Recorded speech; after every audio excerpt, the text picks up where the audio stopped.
Vous allez bien? Ouais, vous êtes un peu endormis, mais bon, c'est pas grave. Ok, ce soir, le titre de mon message, ça va être Main Character Energy. With a beautiful French accent. Main Character Energy. Est-ce qu'il y en a qui savent ce qu'est Main Character Energy? Voilà, il y en a qui savent, ceux qui ont pensé TikTok et Instagram, c'était sûr. Voilà. C'est quand quelqu'un pense qu'il est le personnage principal de la vie de tout le monde. Ouais, ok. Ouais. Ouais, c'est ça. Et j'ai vu d'autres mains se lever. Je sais pas si c'était vers là-bas, là. Voilà. Ouais, le personnage principal, quoi. Ok. Pareil. Pareil? Bah, pareil, mais j'aurais dit le personnage principal, peut-être de sa vie même. Ok, ultra intéressant. Si la VP peut juste lancer une petite vidéo, ça va finir d'expliquer ce qu'est Main Character Energy. Si on peut lancer avec le son. Si on peut relancer juste depuis le début. Voilà. Juste relancer depuis le début. Voilà. Emmenez-moi chez moi, s'il vous plaît.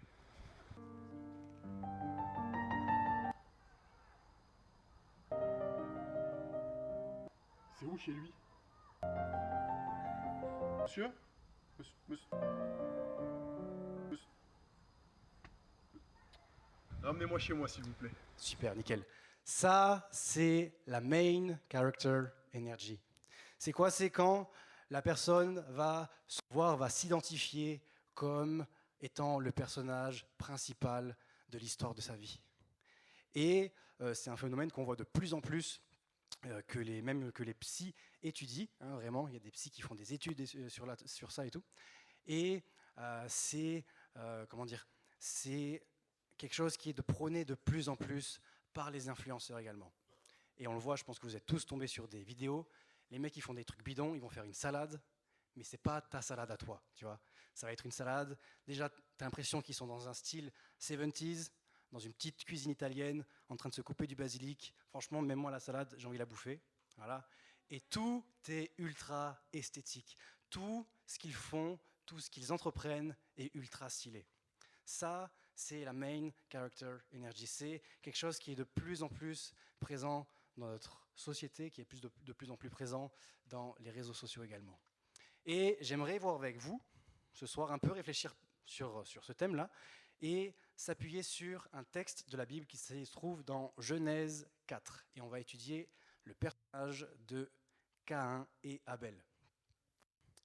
Genèse 4, à partir du verset 3. Pour ceux qui ont leur Bible. Camille, est-ce que tu veux lire? Merci Camille. Jusqu'au verset 12 inclus. Ok. C'est bon, vous êtes avec moi? Super. Au bout de quelque temps, Caïn fit à l'Éternel une offrande des fruits de la terre. Et Abel, de son côté, en fit une des premiers-nés de son troupeau et de leur graisse. L'Éternel porta un regard favorable sur Abel et sur son offrande. Mais il ne porta pas un regard favorable sur Caïn et sur son offrande. Caïn fut très irrité et son visage fut abattu. Et l'Éternel dit à Caïn, « Pourquoi es-tu irrité? Et pourquoi ton visage est-il abattu? Certainement, si tu agis bien, tu relèveras ton visage, et si tu agis mal, le péché se couchera à la porte et ses désirs se porteront vers toi. Mais toi, domine sur lui. » Cependant, Caïn adressa la parole à son frère Abel. Mais, comme il était dans son champ, Caïn se jeta sur son frère Abel et le tua. L'Éternel dit à Caïn, « Où est ton frère Abel ?» Il répondit, « Je ne sais pas. Suis-je le gardien de mon frère ?» Et Dieu dit, « Qu'as-tu fait ? La voix du sang de ton frère crie de la terre jusqu'à moi. Maintenant, tu seras maudit de la terre qui a ouvert sa bouche pour recevoir ta main, ta main, le sang de ton frère. Quand tu cultiveras le sol, il ne te donnera plus ta richesse. Tu seras errant et vagabond sur la terre. » Amen. Merci Camille. Ok, donc ça c'est l'histoire de Caïn et Abel. Et juste pour remettre dans le contexte, j'aurais pu le faire avant, mais juste pour remettre dans le contexte, Adam et Ève ont été chassés du jardin d'Éden, ok? Et Caïn et Abel sont les deux premiers enfants de Adam et Ève. Simplement, une des premières choses que l'on peut voir dans ce texte, une des premières choses que l'on remarque, c'est qu'il y a deux personnes qui font un sacrifice. Il y a Abel qui fait un sacrifice, mais Caïn fait un sacrifice également. Et bien souvent, en tout cas, moi j'étais comme ça, mais bien souvent j'ai catégorisé Caïn comme étant la mauvaise personne. Directement, le mauvais gars, il a fait nimp, il n'a rien écouté de ce que Dieu lui disait, et c'est tout. Mais pourtant, Caïn a fait un sacrifice. Pourtant, de son côté, il a cherché à plaire à Dieu. Et je pense que le personnage du coup de Caïn est bien plus complexe que juste la mauvaise personne. Il y a deux sacrifices devant Dieu et un seul des deux est accepté. C'est le sacrifice d'Abel. Et la Bible ne va pas nous donner 15 000 détails, mais va nous donner quelques petites précisions concernant le sacrifice d'Abel et pourquoi il a été accepté. Et on peut le trouver dans le verset 4, notamment dans la version Summer. La Bible nous dit « Abel, de son côté, présenta les premiers-nés de son troupeau et en offrit les meilleurs morceaux. » Abel a offert les premiers-nés de son troupeau. Les premières bêtes qui sont nées, les premiers fruits de son travail, c'était pour Dieu. Peu importe, et je pense que peu importe la quantité, peu importe ce qui allait se passer dans la vie d'Abel, peu importe tout ça, c'était réservé pour Dieu. Pourquoi ? Parce que Dieu était sa priorité. C'était sa priorité. Et peu importe ce qui allait se passer, Dieu restait sa priorité. Et Ben l'a dit, on arrive à la fin d'un Pâques jeunesse, en tout cas avant la pause estivale. Mais une question que j'aimerais te poser, c'est quelle est la place de Dieu dans ton cœur ? Quelle est la place de Dieu dans ton cœur ? Quelle est la place de Dieu dans chacun des aspects de ta vie ? Et souvent, on peut se mentir à soi-même en se disant « Ouais, Dieu, t'inquiète, il est à la première place de mon cœur, il est à la première place de mes pensées, il est à la première place de ma vie spirituelle. » Et, alors je sais pas vous, mais en tout cas, quand moi j'étais ado, je cherchais un peu à classer mon amour pour Dieu. Et je me faisais un peu comme dans les Excel, vous savez, avec les statistiques là, ben, je me faisais mon camembert. Pour Esteban, oui, merci David. T'as vu ? Et pour nous, pour une fois, c'était pas ni Ben ni moi. Mais ouais, je me faisais un peu comme cette espèce de camembert. Et je dis, ok, Dieu, là, il faut qu'il soit à 50%, comme ça, il est le premier. Après, je mets le sport, après, je mets les jeux vidéo, après, je mets ce que tu veux. Mais il faut quand même que Dieu soit le premier. Et j'essaie de faire comme ce classement dans ma tête, dans mon esprit. Ouais, Dieu, il est placé là. Mais force est de constater que cette manière de penser, que cette manière de réfléchir, elle est bien limitée. Elle est bien limitée par rapport à ce que Dieu veut de nous. Le but, c'est pas de faire un classement pour Dieu. Pourquoi ? Parce que ça va t'amener à vivre dans une espèce de honte perpétuelle et à te faire réfléchir toujours et te dire ok, mais est-ce que Dieu est vraiment en première place ? C'est pas ça que Dieu veut pour nous. Mais ce soir, quelle est la place de Dieu dans ton cœur ? Quelle est la place de Dieu dans ton cœur ? Quelle est la place de Dieu quand tu viens à l'église ? Quelle est la place de Dieu dans ta famille ? Mais quelle est la place de Dieu quand tu es au lycée ? Quelle est la place de Dieu quand tu es au sport, quand tu es au foot avec tes potes ? Quelle est la place de Dieu quand tu es avec tes potes sur les jeux vidéo ? Quelle est la place de Dieu ? Placer Dieu en premier, au final, ça va être quoi ? Je pense sincèrement que placer Dieu en premier, ça va revenir à une décision de chacun d'entre nous, à une décision de notre part. Ça, c'est ta part à faire. Le reste, c'est Dieu qui agira, c'est Dieu qui fera. Mais c'est une décision que tu dois prendre dans ton cœur. Qu'est-ce que mettre Dieu à la première place ? Et également, c'est ne pas limiter Dieu. Comme moi avec mes camemberts. J'avais juste Dieu, après j'avais le sport. 1, 2, 1, 2, ah voilà. J'avais le lycée. Après j'avais mon autre pourcentage pour ma famille. Mais finalement, Dieu était comme limité, était comme restreint. Dieu veut être dans chacun des domaines de ta vie. Dieu veut être dans chacun de tes domaines. Il ne veut pas être limité, il ne doit pas être limité à tes horaires, il ne doit pas être limité à tes manières de penser. Mais Dieu veut être le premier dans chacun des domaines de ta vie, chacun de tes domaines. Dieu veut prendre toujours plus de place dans ta vie, dans chacune des facettes de ta vie. Chacune des facettes. Tu veux évaluer à quelle place Dieu est aujourd'hui. Pose-toi la question, quelle place Dieu a dans mes peines? Quelle place Dieu a dans mes inquiétudes? Quelle place je donne à Dieu dans ces domaines-là? Et alors tu pourras dire, ok, Dieu est à telle ou telle place.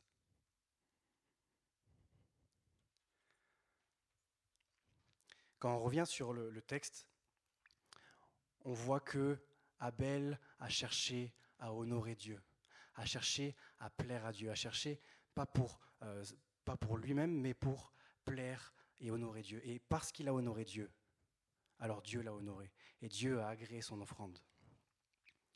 Dieu veut exactement la même chose pour toi. Plus tu vas lui laisser de la place, plus il va pouvoir se manifester dans ta vie aussi. Plus tu vas lui laisser de la place, plus il pourra avoir de l'espace pour agir dans ta vie. Et on prie souvent avant les soirées, à Impact Jeunesse, souvent on prie pour ça, on dit mais Saint-Esprit, que tu puisses te manifester, que tu puisses prendre la place qui te revient. Dieu ne se manifestera pas au-delà de la place que tu lui limites, au-delà de la place que tu lui donnes.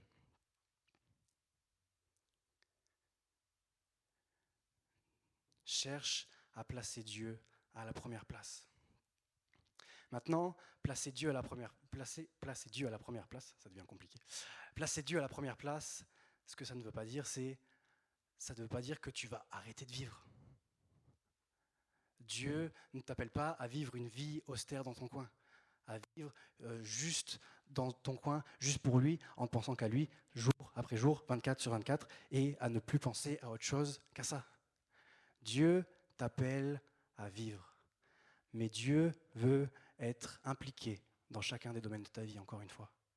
Dieu veut se manifester. Dieu t'a créé tel que tu es, et Dieu veut que tu puisses continuer de vivre et continuer de se manifester avec la personne que tu es. Il va te faire évoluer, il va te faire grandir, mais il ne veut pas comme supprimer au final tout ce qui vient de toi.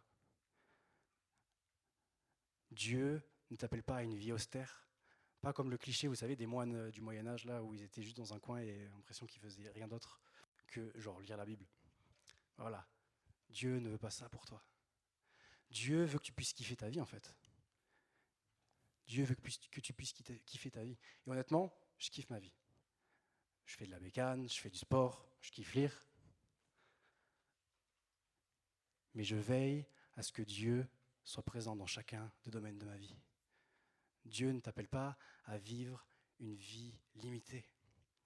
Et souvent, on peut avoir cette pensée de se dire, mais ok, mais je vais inviter Dieu dans ma vie, mais je vais être comme bloqué. Et ça, c'est un mensonge.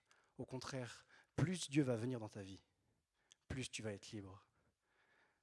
Placer Dieu à la première place ne doit pas te mettre sous une culpabilité. Mais placer Dieu à la première place va t'amener à une réelle liberté en lui, une réelle liberté en qui il est.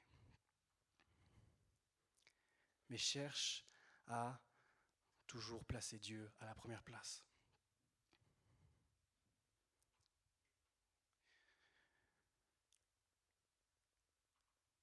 Une chose qu'on peut voir également, c'est qu'Abel a sacrifié quelque chose. Un sacrifice, c'est quelque chose qui coûte. Un sacrifice, c'est quelque chose qui coûte. Abel a sacrifié les meilleurs morceaux, a donné les meilleurs morceaux à Dieu. Qu'est-ce que tu donnes à Dieu ce soir?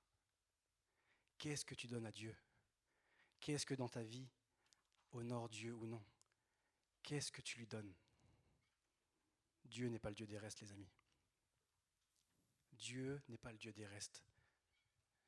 Donne-lui les meilleurs morceaux de qui tu es. Donne-lui les meilleurs morceaux de ta vie.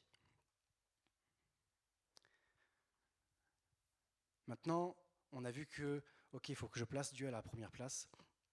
Mais au-delà de juste démontrer un trait de caractère de Caïn ou démontrer un trait de caractère d'Abel, au final, ça montre un état de cœur. Ça démontre un état de cœur. Abel, par rapport à Caïn, avait un cœur totalement différent. Abel avait ce cœur pour Dieu, avait ce cœur pour avoir une relation avec Dieu au final. Il voulait avoir cette relation avec Dieu. Caïn n'avait pas du tout les mêmes attentes et les mêmes envies. Et on peut le voir à ses réactions avec la jalousie dont il a fait preuve et avec le meurtre qui a été commis par la suite. Et ça me fait poser cette question, les amis. Comment est-ce que Caïn finalement vivait sa relation avec Dieu? Comment est-ce que Caïn cherchait à vivre sa relation avec Dieu? Abel a cherché à avoir une relation avec lui. Et je pense que Caïn a agi, je mets des guillemets, a agi religieusement, a agi de manière légaliste, comme en étant sous une loi. Parce qu'il a fait le sacrifice finalement. Mais pourquoi est-ce qu'il a fait le sacrifice? Quelle était sa réelle motivation? Quelle était sa réelle motivation en ce moment-là? Il voulait plaire à Dieu. Pourquoi? Pourquoi? Il a fait un sacrifice pour Dieu, mais un sacrifice tourné vers lui-même. Tourné vers lui-même. Parce qu'il a voulu être ce personnage principal, parce qu'il a voulu être lui en avant, parce que lui a voulu être béni. Son sacrifice n'était pas tourné totalement vers Dieu, mais vers lui. Il a cherché à obtenir comme quelque chose de la part de Dieu. Et j'aimerais te poser la question ce soir. Quelles sont tes motivations par rapport à Dieu? Quelles sont tes motivations par rapport à Dieu? Dieu n'est pas un Dieu qui te sert. Dieu n'est pas un Dieu qui te sert. Mais c'est un Dieu que toi tu dois servir. Dieu n'est pas le Dieu de la fame. Oh, je veux chanter, je veux prêcher pour Dieu. C'est très bien. Mais quelles sont les réelles motivations de ton cœur? Je veux avoir des paroles de connaissance. Ok, super, c'est très bien. Cherche à obtenir les dons. Quelles sont les réelles motivations de ton cœur? Qu'est-ce qui en fait la racine de cette motivation? Est-ce que c'est pour toi? Est-ce que c'est pour être simplement en vue? Est-ce que c'est pour que ton orgueil puisse être finalement comme repu? Est-ce que c'est pour toi ou est-ce que c'est pour honorer Dieu? Est-ce que c'est pour être validé par tes potes ou est-ce que c'est pour honorer Dieu? Est-ce que tu cherches la gloire de Dieu ou est-ce que tu cherches la tienne? Quelles sont tes motivations? Quelles sont tes motivations? Est-ce que tu cherches à accomplir la loi, à accomplir des choses pour Dieu? Ou est-ce que tu cherches à t'accomplir toi-même? Qu'est-ce que tu cherches lorsque tu sers Dieu?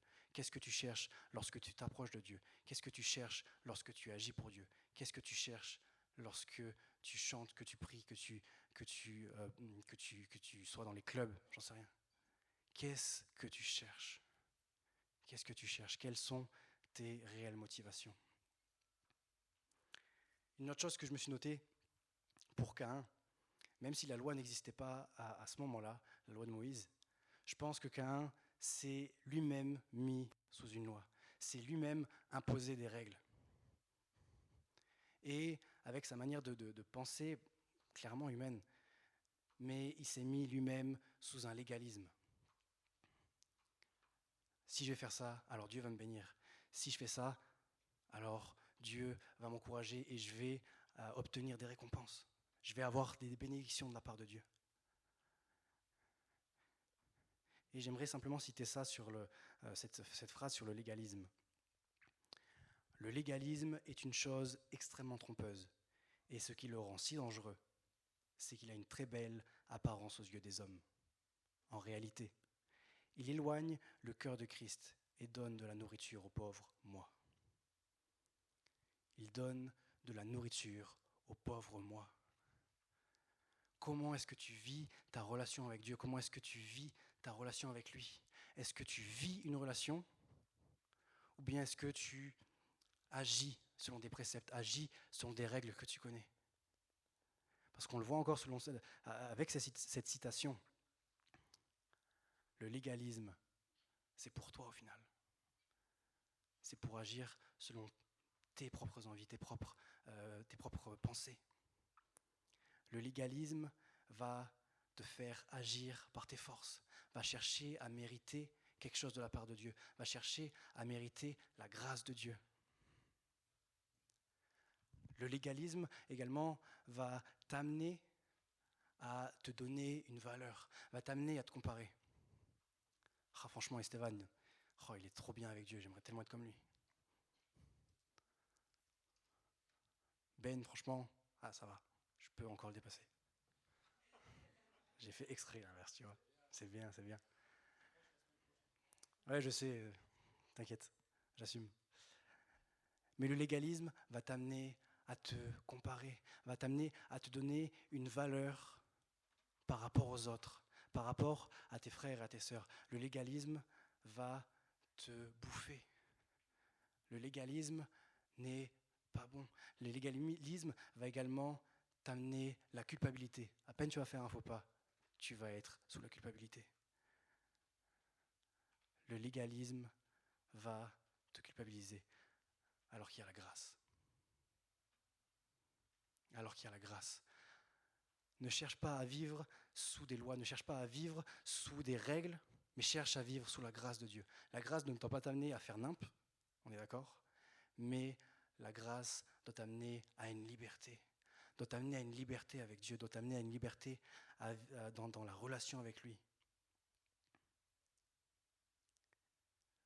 Le légalisme, au final, c'est être tourné sur soi-même. C'est être tourné vers toi-même, pas vers les autres. C'est pas être tourné vers Dieu, c'est être tourné vers toi-même.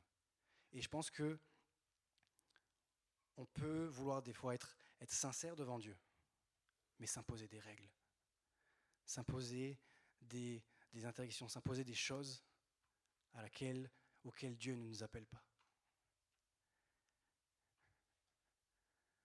Relation et légalisme ne peuvent pas cohabiter dans la durée. Dieu a besoin de te toucher, Dieu a besoin de vraiment t'apporter la liberté qui vient de lui. Et le légalisme, encore une fois, est pleinement humain. C'est pleinement humain de s'imposer des règles pour se sentir en sécurité. Mais ça reste humain. Ça reste humain. Pour terminer avec ce point, j'aimerais simplement dire aussi que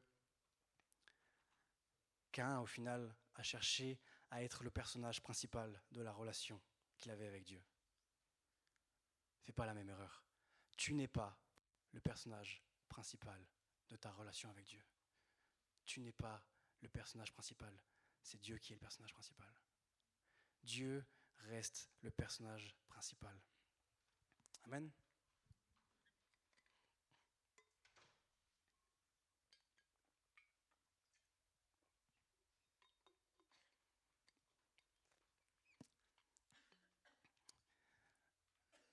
Deuxième point, malgré tout, Dieu a une relation avec Caïn.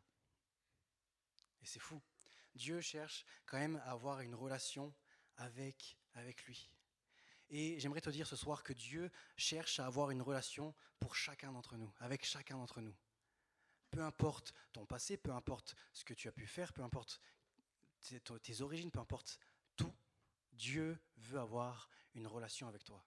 Amen. Dieu cherche à avoir une relation avec toi. Dieu a sacrifié son Fils unique pour toi. Et il ne l'a pas sacrifié pour, dire c'est bon, maintenant tu as accepté, et ne pas prendre soin de toi par la suite. Non. Dieu est un Père. Dieu est un Père et un Père qui veut prendre soin. Lorsque tu as accepté Jésus, tu es devenu son enfant. Et Dieu est un Père qui veut prendre soin de toi. Psaume 55, verset 23 nous dit « Rejette ton fardeau sur l'Éternel, il prendra soin de toi. Il ne laissera pas le juste s'écrouler pour toujours. » Cette parole est pour chacun d'entre nous. Dieu veut prendre soin de toi. Dieu veut prendre soin de toi à tous les niveaux également. Dieu va prendre soin de toi, et on l'a dans Matthieu 6, je crois de mémoire, mais Dieu veut prendre soin de toi et te donner le manger et le vêtir. Donc il va prendre soin de toi physiquement. Ça, c'est une chose. Mais Dieu va vouloir prendre soin de toi également spirituellement. Et on le voit dans l'histoire avec Caïn, quand Dieu dit au verset 6, l'Éternel dit à Caïn, « Pourquoi es-tu irrité et pourquoi ton visage est-il abattu ? Certainement, si tu agis bien, tu relèveras ton visage. Et si tu agis mal, le péché se couche à la porte et ses désirs se portent vers toi. Mais toi, domine sur lui. Domine sur lui. » Dieu veut prendre soin de toi spirituellement. Dieu veut prendre soin de toi. Dieu veut se manifester dans chacun de tes domaines de ta vie. Et Dieu veut prendre soin de toi à ce niveau-là. Et si je reprends mon personnage de Caïn maintenant, Caïn connaissait Dieu, il y avait cette relation avec Dieu. Et je pense même que Adam et Ève, vu qu'ils avaient eu cette relation avec Dieu très proche, ont raconté des choses sur Dieu. On lui ont conté les choses sur Dieu, lui ont démontré qui était Dieu. Malheureusement, ce n'est pas resté dans le cœur de Caïn. Ce n'est pas resté dans le cœur de Caïn. Pour toi, c'est exactement la même chose. Tu dois ne pas rester sur tes acquis, mais tu dois te régénérer en Jésus. Simplement cette citation d'Edgar Morin qui dit, c'est un sociologue français si jamais, « Rien n'est acquis définitivement. Il faut, pour maintenir un acquis, sans cesse le régénérer. Ce qui ne se régénère pas dégénère. » Rien n'est acquis définitivement. Il faut, pour maintenir un acquis, sans cesse le régénérer. Ce qui ne se régénère pas dégénère. Je ne sais pas si tu as vécu des choses cette année, et j'espère pour toi que tu as vécu des choses, que ce soit à Impact Jeunesse, que ce soit à The Rencontre. Mais repasse ces choses dans ton cœur. Repasse ces choses en toi. Peut-être que tu as vécu des expériences, peut-être que tu as vécu des paroles de la part de Dieu, tu as eu des paroles de la part de Dieu. Super, note-les. Garde-les car autant pour les temps où ce sera peut-être plus compliqué dans ta relation, peut-être pour les temps où ce sera peut-être plus compliqué dans ta vie. Garde-les. Mais garde également, cherche à régénérer également les traits de caractère que Dieu peut-être a travaillé en toi cette année. Les choses sur lesquelles Dieu a travaillé, cherche à les régénérer. Ne les prends pas pour acquises, mais veille à ce qu'elles restent toujours en toi. Veille à ce qu'elles restent toujours en toi. Le diable, et on a ce verset qui dit, le diable vient pour voler, dérober et détruire. Il vient pour voler, dérober et détruire. Souvent, on pense à la partie détruire, mais il vient pour voler également. Il vient pour voler ta joie, il vient pour voler ta paix, c'est une chose.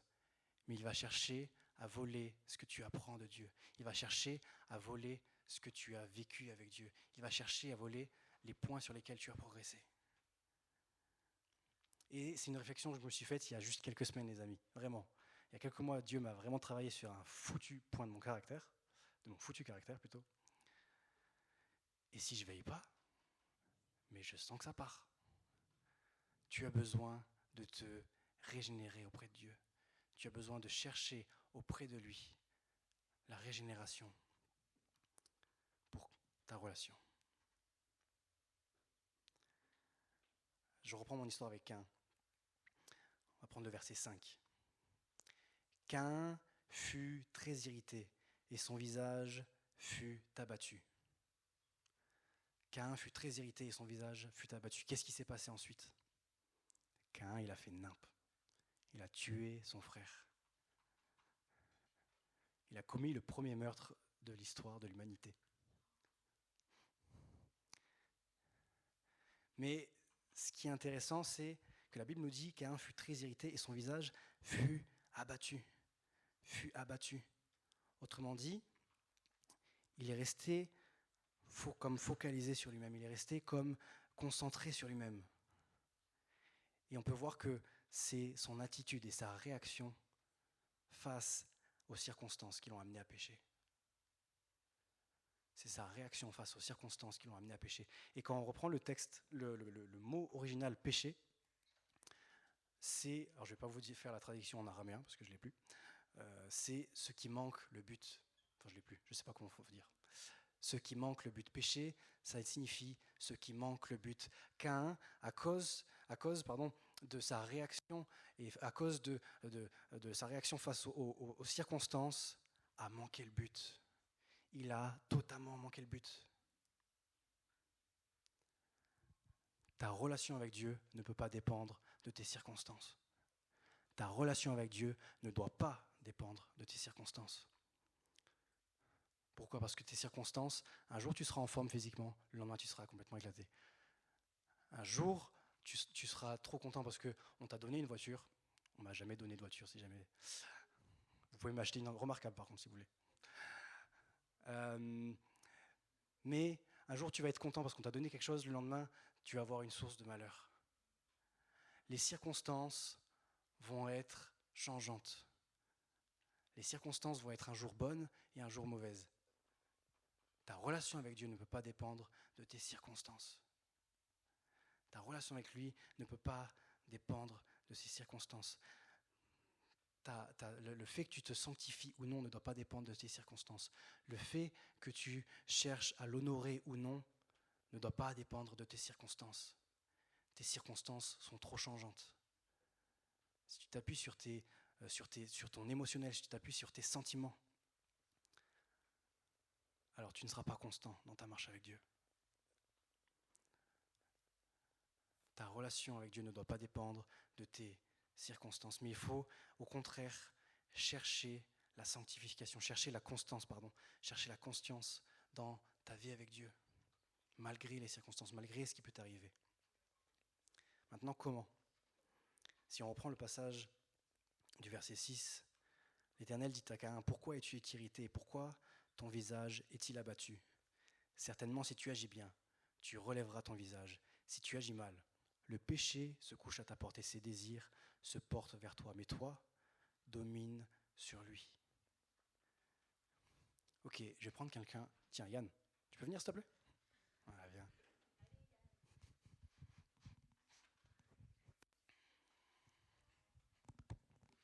Oh, comme il est beau. Ok, je vais te demander un truc, c'est que tu vas fixer par terre. Regarde, tu restes fixé par terre. Vraiment, reste vraiment fixé par terre. Maintenant, tu tournes. Tourne. Vas-y, fais que des tours sur toi-même. Et tu restes vraiment fixé par terre. Reste fixé par terre. Voilà, arrête-toi de tourner si tu veux. Reste fixé par terre. Maintenant, cherche à me rejoindre. Je suis ton but. Non, sans fixé par terre, espèce de tricheur. Retourne. Voilà, retourne en coup. Tourne dans l'autre sens. Voilà, super. Reste les yeux fixés bien par terre.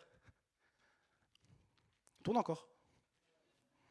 Voilà. Petit dernier pour la route. Super. Top. Reste bien par terre. Maintenant, cherche à me rejoindre.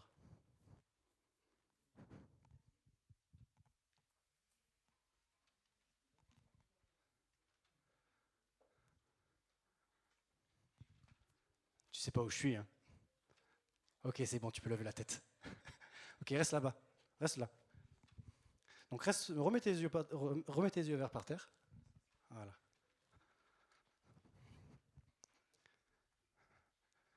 Maintenant, lève la tête et cherche à me rejoindre. Voilà. C'est plus simple comme ça ? Un peu. Hein. Merci beaucoup, Yann. On peut l'applaudir, vraiment.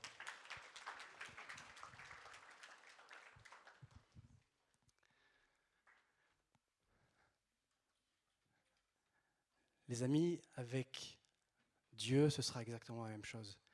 Peu importe ce qui se passe, peu importe si tu comprends rien à ce qui se passe, peu importe si tu comprends rien aux circonstances de ta vie. Si tu restes les yeux focalisés sur toi-même, si tu restes les yeux focalisés sur toi en pensant que tu es le personnage principal, alors tu n'avanceras pas. Et alors tu vas manquer le but. Tu vas manquer le but. Mais à partir du moment où tu vas arrêter de te focaliser sur toi-même et à partir du moment où tu vas lever tes yeux et regarder pleinement à Jésus, alors tu vas pouvoir avancer dans la bonne direction. Tu vas pouvoir avancer dans la bonne direction. Ta vie avec Dieu ne doit pas dépendre de tes circonstances. Ouais, mais Tim, la vie, elle est trop dure. Franchement, je galère. Tu sais pas comment je me sens. Tu sais pas à quel point je galère. Je dis pas, les amis. Vraiment, je sais pas ce que vous vivez. Mais la vie restera compliquée. La vie restera dure tant que tu ne mettras pas ton regard face à Jésus. Ta vie restera dure tant que tu ne regarderas pas vers Jésus. Arrête de dire que ta vie est trop dure. Arrête de dire que l'entourage dans lequel tu as grandi est trop compliqué. Arrête de dire que ce que tu as vécu dans ton passé est trop compliqué. Regarde à Jésus. Regarde à Jésus. Arrête de dire « Ouais, mais je fais nimp parce que j'arrive pas. Juste, je lutte pas. » Arrête de regarder à toi-même, mais regarde à Jésus. Souvent, j'ai peur qu'on est dans une génération, justement, ce que je disais tout à l'heure, un peu émotionnelle. Et on n'a plus envie de se battre, on n'a plus envie de galérer. On cherche la facilité. On cherche la facilité. Regarde à Jésus. Alors oui, ça va te demander un effort de lever la tête, mais regarde à Jésus. Regarde à Jésus qui est le but.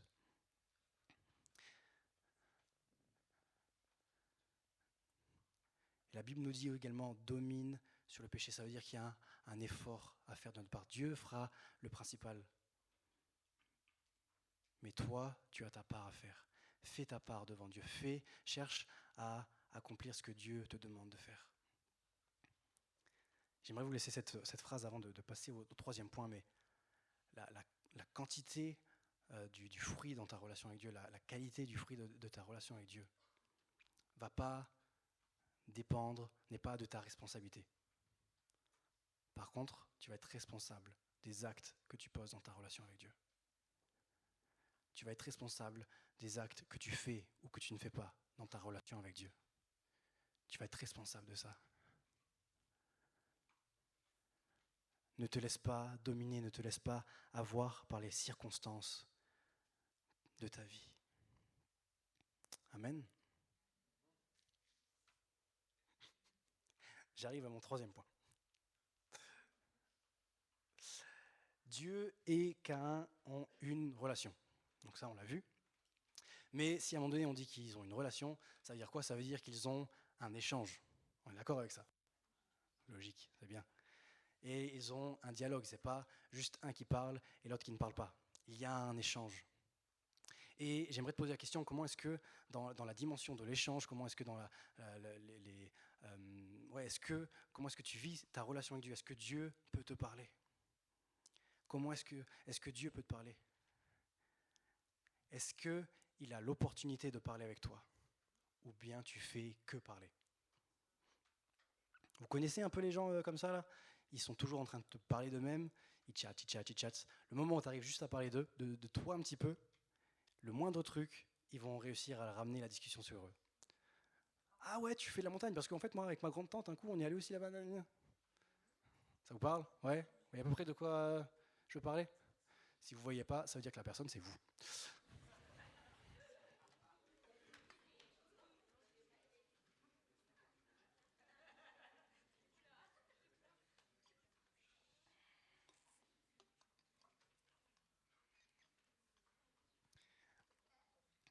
Est-ce que Dieu a l'opportunité de te parler? Est-ce que dans ton quotidien, Dieu a l'opportunité de te parler? Et j'aimerais te dire ce soir que Dieu veut te parler. Dieu a vraiment ce désir de te parler. Dieu a ce désir d'avoir pas un monologue en face de lui, mais d'avoir un dialogue avec toi, d'avoir des échanges avec toi. Et sa parole est puissante et sa parole est pour chacun d'entre nous. Simplement ce verset qui est dans Ésaïe 55, verset 11. « Ainsi en est-il de ma parole qui sort de ma bouche. Elle ne retourne point à moi sans effet, sans avoir exécuté ma volonté et accompli mes desseins. » Dieu veut te parler. Mon frère, ma sœur, Dieu veut te parler. La question est, est-ce que tu veux que Dieu te parle? Est-ce que tu veux que Dieu te parle? Wow, vous êtes motivés. Est-ce que tu veux que Dieu te parle? Ah, ok.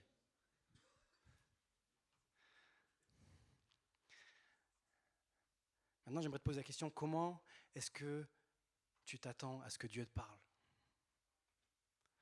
Comment est-ce que tu t'attends à ce que Dieu te parle? Souvent, j'ai peur qu'on ne s'attende qu'au spectaculaire, qu'on attende que Dieu nous parle, mais qu'on ne s'attend qu'au spectaculaire, qu'on ne s'attend qu'à avoir des paroles de connaissance, qu'on ne s'attend qu'à obtenir que quelqu'un nous dise quelque chose de la part de Dieu. Et on est là, on est en train d'attendre les week-ends Impact Jeunesse, on est en train d'attendre les week-ends de rencontre, on est en train d'attendre à IJ pour tenter de recevoir une parole. Et pendant très longtemps, j'étais comme ça. Pendant très longtemps, je m'attendais à Dieu, mais je m'attendais à Dieu seulement à l'église. Je ne m'attendais pas à Dieu dans mon quotidien. Cherche à ce que Dieu te parle. Cherche à ce que Dieu se manifeste dans ta vie. Cherche à ce que Dieu te parle dans ton quotidien, dans tes temps personnels avec lui, dans les temps que tu mets à part pour lui. Cherche à ce que Dieu te parle. Dieu, encore une fois, veut parler dans l'intimité à chacun d'entre nous. Veut parler dans l'intimité à chacun d'entre nous. Et une de mes prières récurrentes, c'est « Seigneur, aide-moi à reconnaître ta voix. Seigneur, je veux entendre ta voix, je veux t'entendre me parler. Je veux t'entendre me parler pour la prédication ce soir, je veux t'entendre me parler pour comment est-ce que je dois agir au quotidien, je veux t'entendre me parler, je veux t'entendre me reprendre. »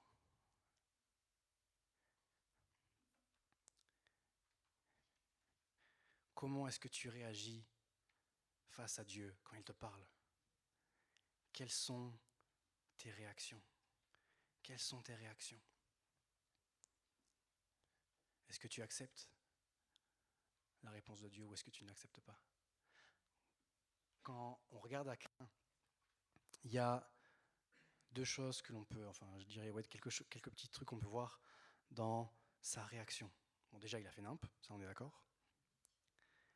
Mais une des choses qu'on peut remarquer dans la réaction de Caïn, c'est son ingratitude.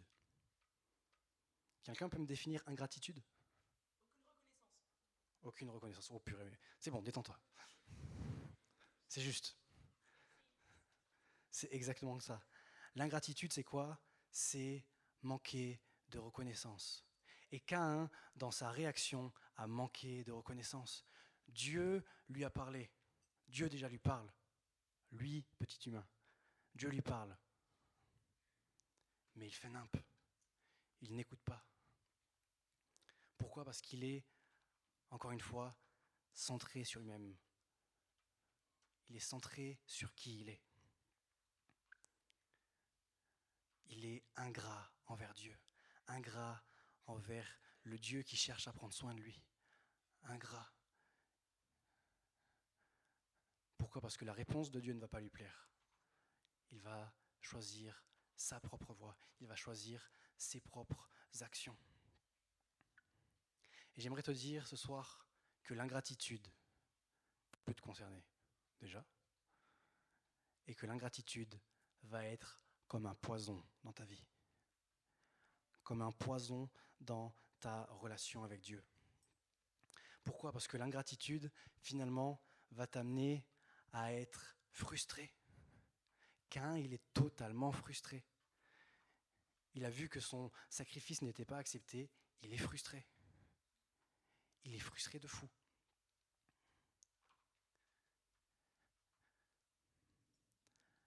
L'ingratitude va amener la frustration au lieu du contentement. Va t'amener à voir ce que tu n'as pas au lieu de ce que Dieu a déjà donné pour toi et ce que Dieu a en réserve pour toi. Ça, c'est l'ingratitude. L'ingratitude va amener cette frustration. Va t'amener à te dire, mais pourquoi est-ce que lui, il est béni? Pourquoi est-ce que moi, je ne suis pas béni? Pourquoi est-ce que lui a réussi? Et pourquoi est-ce que moi, je suis en échec? Pourquoi est-ce que lui, il a obtenu ça et moi, je ne l'ai pas obtenu? Pourquoi est-ce que cette personne, elle a reçu une parole de connaissance et moi, je n'en ai pas reçu? L'ingratitude va amener, la frustration va amener, et la frustration va amener de l'amertume. Ça va être un poison dans ta vie, dans ta relation avec Dieu. L'ingratitude va également t'amener à porter une charge qui ne te revient pas, à porter un poids qui ne te reviendrait pas au final. Quand on regarde Caïn, il a porté le poids de son échec, alors que Dieu lui a donné clairement les directions, que Dieu lui a donné clairement les directives, les avertissements de comment est-ce qu'il devait agir. Mais Caïn est resté focalisé sur son échec et a porté le poids de son échec. Et porter le poids de son échec l'a amené ensuite à pécher. L'ingratitude va t'amener à porter une charge qui ne te revient pas. Va t'amener à dire ok, au final l'ingratitude va t'amener à dire Dieu, je ne te fais pas assez confiance. Dieu, je ne te fais pas assez confiance. C'est à moi de porter ça.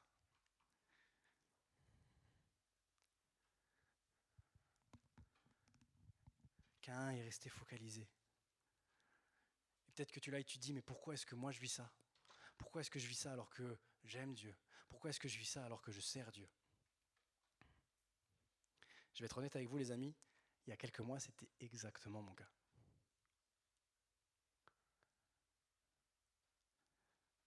Et je me suis pris une de ces claques de la part de Dieu.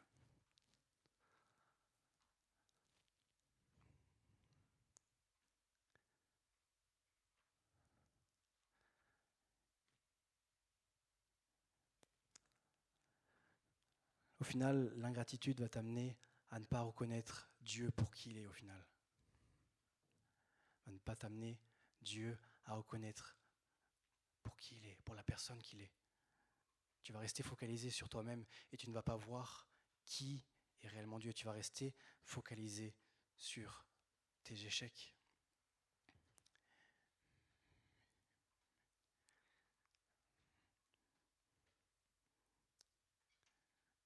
Et c'est exactement ce que je vous ai dit, il y a quelques mois, donc c'était la blessure là au genou. Et franchement, je tournais en rond dans la maison, je deviens fou, je suis comme un lion en cage à chaque fois. Mais à un moment donné, Dieu m'a repris. Dieu m'a repris. Et simplement me disait, mais qui est-ce que tu es pour aller? Qui es-tu pour contredire si ce que je fais est bien ou non? Qui es-tu pour parler avec moi? Qui es-tu pour contredire ma volonté? Qui es-tu? Qui es-tu?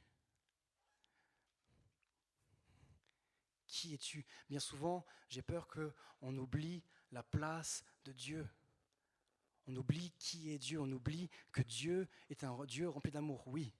Mais Dieu est un Dieu saint, Dieu est un Dieu tout-puissant, Dieu est un Dieu qui est au-dessus de toute chose. Et bien souvent, on met ça de côté et on pense qu'à ce côté, Dieu est amour.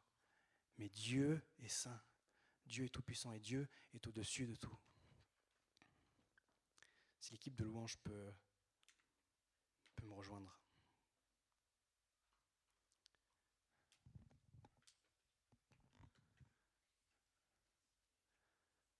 Cherche dans ta relation avec Dieu à chasser toute source d'amertume, toute source d'ingratitude envers lui. Parce que sinon ça agira comme un poison. Agira comme un poison qui va se répandre au fur et à mesure dans ton cœur, qui va se répandre au fur et à mesure dans ta relation avec lui.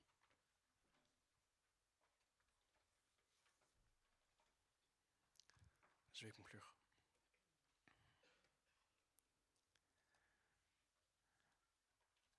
La vie que Dieu nous donne, alors oui, Dieu veut qu'on en profite, et c'est trop bien. Mais la vie ne tourne pas autour de toi. La vie que Dieu te donne ne tourne pas autour de toi. Tu n'es pas le personnage principal. Dieu est censé être le personnage principal de ta vie. Dieu est censé être le personnage principal. Encore une fois, je veux être équilibré et vous avez le droit de kiffer. C'est important de kiffer. Mais quelle place a Dieu réellement dans ton cœur? Quelle place lui donnes-tu?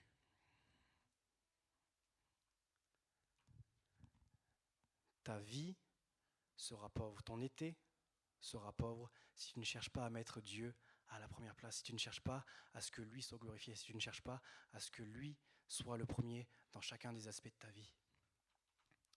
Cherche à ce que Dieu soit le centre. Cherche à ce que ton cœur soit placé au bon endroit. Et ne te cherche pas d'excuses dans ta relation avec lui. Ne te cherche pas d'excuses, mais reconnais-le pour qui il est, pour ce Dieu tout-puissant. Amen. Je vais prier, puis après je vais laisser Ben conduire encore un temps de chant